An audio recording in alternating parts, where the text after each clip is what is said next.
I am honorably discharged from the Marine Corps. My time is up. I decide I'm going to marry the FERT. We're going to settle down, move in together, and I'm going to start my life as a grown-up, as a toddler in a man suit. That's the goal. About 9 months later, after we're married and living together and I have a job and she has a job and all that good stuff, I start getting some phone calls from friends that say, "Hey, do you remember so-and-so in our platoon?" "Yeah." "Not with us anymore." Ooh. Next day, another phone call. "You remember so-and-so?" "Yeah." "Not with us anymore." Whew.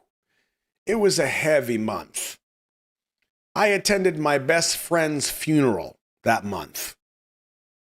And then returning from that event, I told you it's going to start off a little dark, okay? But bear with me. Returning from that event, I get back to work.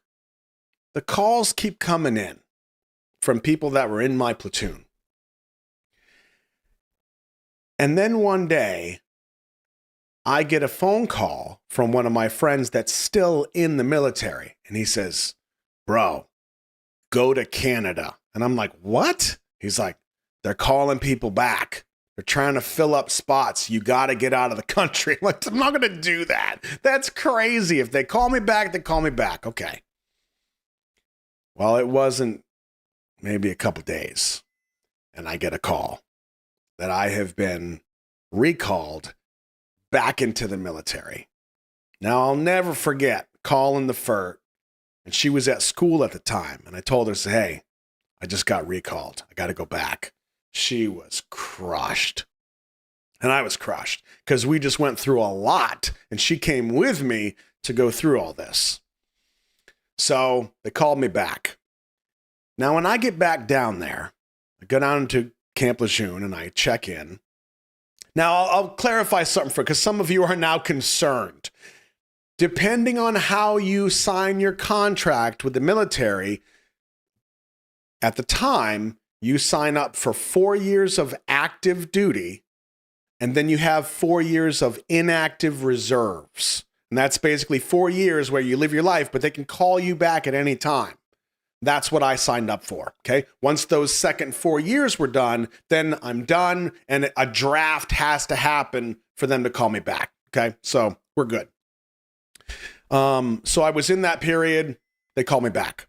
I get back down to North Carolina to Camp Lejeune, and when I check in,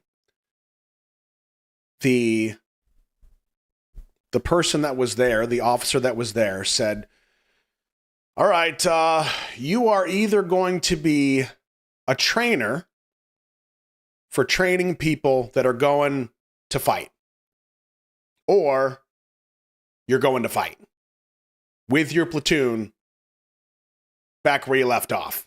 And I'm like, okay. Now, of course, me at 21 years old, newly married, I've tasted life again. I'm like, I mean, I want to stay and train. I want to be able to go and see my family on the weekends. I was like kind of stressed out. But they said, "Okay, here's your unit. You're going to go sign in. You're going to check in every day with this first sergeant over there in that barracks." Got it. So they give me a room, and I end up living with the guy that called me and kind of gave me a heads up. So I got to room with him and another non-commissioned officer. So I was a sergeant. He was a corporal. The other guy was a corporal. We're kind of leaders of Marines, very young stage, okay? They send me up there and they say, "Hey, at 07 tomorrow morning, you go talk to that first sergeant. He's going to check you in. He's going to tell you what you're doing from here on out." Roger that. So at 07, I got all cleaned up, got my jar head cut, my buzz cut, shaved everything. And I stand in front of the man. And he says, "So you're Sergeant so-and-so." "Yes, for Sergeant." "You know what you're going to be doing, right?" I said, "Well, I know the two options, but I'm not sure where I'm going." He's like, "Well, that's still up in the air. And I really don't know what we're supposed to do with you because the unit that you were supposed to be tacked to just left. So they might send you to go chase them, or they might keep you here for a bit until they figure out what to do with you. But until then, show up every morning at 7 a.m., ready to go. Roger that. So I go back to the room, do a little PT, some push-ups, some sit-ups, play a little video games, eat a little pizza. The next morning, I go back down, I check in. First Sergeant, any news? Nope, nothing yet.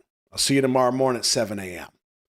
So now by this time, I'm talking to the FERT, and I'm like, hey, some bad news. I might be doing this, I might be doing that. I don't know. So, of course, she's terrified. I'm terrified. A lot of shit going on in the world. Nerve-wracking. This goes on for about a month. I go down, check in. No news. See you tomorrow. And I go right back. By now, I've got sweatpants and sweatshirt on. I got pizza stains on my sweatshirt. I've gained a few pounds because I'm like, well, if they send me, they send me. I go down and check in. He was like, man, you look like shit. I said, well, if they need me to clean up, I'll clean up. He's like, nah, you're fine. I'll see you in the morning. Roger that. And I skip back to my room. And I figure, you know what? If they send me somewhere, I'll deal with it then. But for right now, I'm enjoying my freedom. I went back to the room. 2 months go by. This continues. Until one day, I went down and I checked in. I come back to the room, and it's probably 8:30 in the morning on a Thursday morning. I'm in my sweatpants. I'm all kinds of sweaty and disgusting and greasy from the pizza. There are pizza boxes everywhere. There is laundry everywhere. And one of the things that you should know is that as a sergeant and a corporal,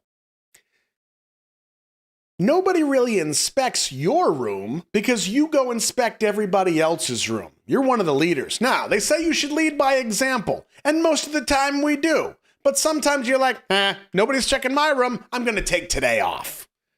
So when you look around this Wizard of Oz, Kansas tornado pizza land, it is madness. Like, I just gave up. Okay? And all of a sudden, I hear voices outside the door. And I think, oh, that must be my roommates. But they're still talking. And I'm like, are they locked out? They haven't knocked on the door yet. So I run over and I just kind of peek real slowly around the curtain, just in case.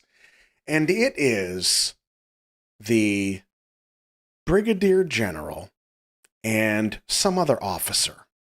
Now, when I say Brigadier General, I'm talking like, you don't need me to explain that. This is a general, and he's got some other officer with him. Now, I also said this is Thursday morning. Thursday morning is inspection day. That's when whoever is going to do inspection comes and inspects your rooms. And if you're messed up, you don't go home that weekend. Or you might face some kind of severe punishment, whatever the case might be. Now, in my world, if I mess up, I'm getting shipped. So when I see the general through the curtain and I realize it's Thursday, I go, oh shit. And I turn around. Now, keep in mind, I'm in sweatpants, no shirt, hairy belly, sticky everywhere, no shave. I look like a complete turd biscuit. And I turn around and there are pizza boxes that have somehow multiplied and are making sweet love to other pizza boxes, and it's everywhere. Like they're somehow multiplying in front of my eyes. And the laundry's doing the laundry, a couple pizza boxes watching. It's getting worse by the second. Now, these guys are going to come in, and they're not just going to walk in. Like, even if the room is clean, they walk in and they go, smells like shit. Every time. Doesn't matter if you have bathed in Febreze, smells like shit. And then they're going to go there, and I'm not even kidding. They're going to open the shower drain. They're going to reach in. They're going to grab a big hunk of whatever lives in there and be like, fail. That's how this works. So when I tell you that this is what my room looks like, I realize that my entire future depends on this moment. What could I possibly do in the next 8 seconds that's going to change anything? You with me? So I realize as I hear the master keys a-jiggling, they're coming in hot. If I'm standing here when they come through this door, it's over. Who are you? What unit do you belong to? Why aren't you where you're supposed to be? And why do you look like that? Why do you smell like this? What the hell is this room? You are a sergeant of Marines. So I happen to look over and I see a locker, a wall locker, 2 doors, holds all of our uniforms, boots, gear, Alice pack, body armor, all that stuff. It's open. It's not mine, but it's open. I dive inside that wall locker and I stuff myself in there and I pull the door shut, and inside, because this is the way it works, on the outside there are like handles, right? And what allows you to keep it closed or open are these little poles that are on the inside. So when you turn the handle on the outside, it lifts the poles so that it can open, and then closed poles, got it. I dive in there, and it had to be like a sitcom where the door slammed and the front door opened at the exact same time. Okay? And I'm holding on to these 2 poles. Now, if I told you that I was sweaty and sticky to begin with, you have no idea what my hot, extra cheese, pepperoni, barbecue Frito breath is doing in that wall locker. It's a Roscoe sauna. I mean, it smells delicious, but it is hot and it is thick. I'm holding these 2 poles and I hear the door open and I hear them go, what the f? And they just start going. I can hear them throwing stuff. I can hear them kicking stuff. And I know they are tossing the room. For a general of any level, because you have brigadier, major, lieutenant, and then general, for a general to be touching anything of anybody else's, you done messed up. Now, I do think, though, that after they were done tossing the room, it actually looked a little better. So they kind of did me a favor. But here I am in this wall locker, as sweaty and sticky as can be, and I'm holding these 2 poles, and I can hear them tossing everything. I can hear them cussing. I can hear them yelling. And then they look, they go, who is in this room? And they go and they look at the front placard on the window, and it says, Sergeant Roscoe, Corporal so-and-so, Corporal so-and-so. That's 3 leaders of Marines, and their room looks like this. I'm screwed. There's a slight pause in the terror. I hear a couple little bits of movement. And then I hear, oh, unsecured wall locker. Nice. And I go, oh. Now that's the point. It got a little bit hotter inside that wall locker. Because as soon as I heard one of them say, oh, unsecure wall locker, I went, blah, like it was over. Like everything that was inside of me was now outside of me. I didn't have a choice. Don't judge me. I'm fighting for my life.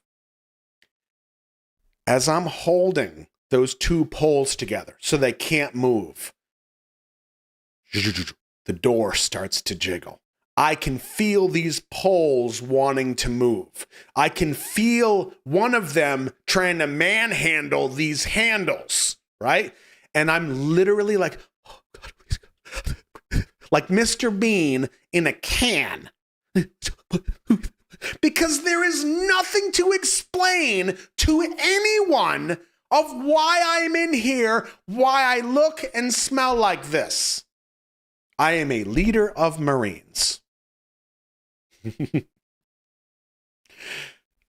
The war continues at this door. This guy is committed to get this door open because he wants to toss the gear that's inside, because we take a lot of preparation generally to pack our things in a very specific strategic fashion. Now, he doesn't know that none of that has actually taken place, but he wants some satisfaction to tear it apart. So when I tell you that I can see light coming in above the door because he's like Sasquatch, I am not kidding. And every time he pulls, I'm praying harder and harder and harder until finally it stops and I think he gives up. But I'm ready because I know how men think. I know how Marines think. He knows. He knows I'm in here. I hear a voice come from the bathroom. I hear them taking things out of the drain. I hear him kick the toilet, kick the sink. It goes on. I hear a couple little words. I hear them now over here, and then I hear close. The door is closed. So I feel safe enough to exit the wall locker.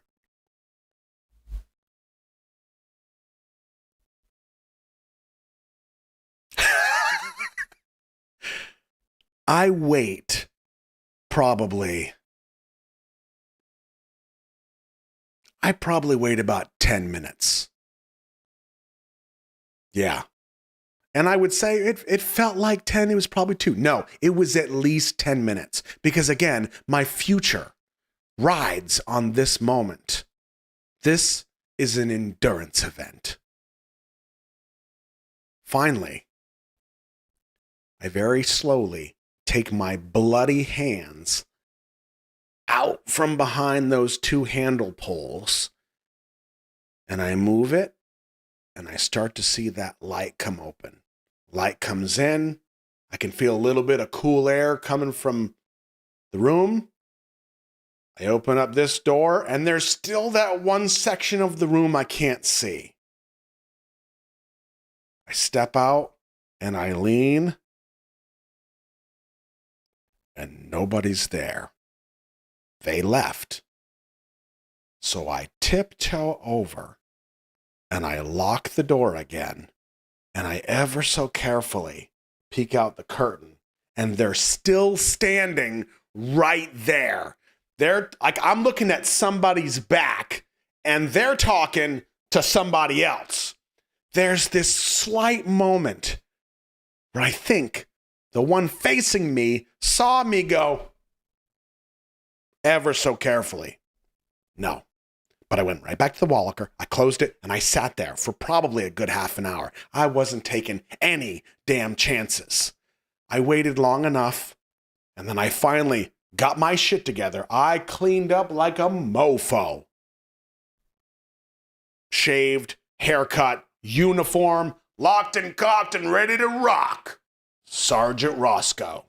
Just in case they come back, I could be like, these damn corporals, nasties, pizza everywhere, turds. And then just blame it on them if I had to. They're friends, they'll understand. It's guy code. But it was that moment, sitting in that wall locker, and I thought, is this going to be the moment that changes my entire life? I open up this door, they're probably still going to be standing there, and it's over. But they weren't. Until I went into the bathroom. And there, no, I'm just kidding. They weren't actually there. I got away with it scot-free. It was the greatest pizza I have ever eaten. It was the stickiest I have ever been. And I still have, actually, I don't really know if I still have scars. But when I tell you that there was blood dripping from my hands, I'm not even joking. It was one of the most terrifying things I have ever experienced. And hopefully, over the last 84 years that it took me to tell that story, I hope you felt like you were in the wall locker with me.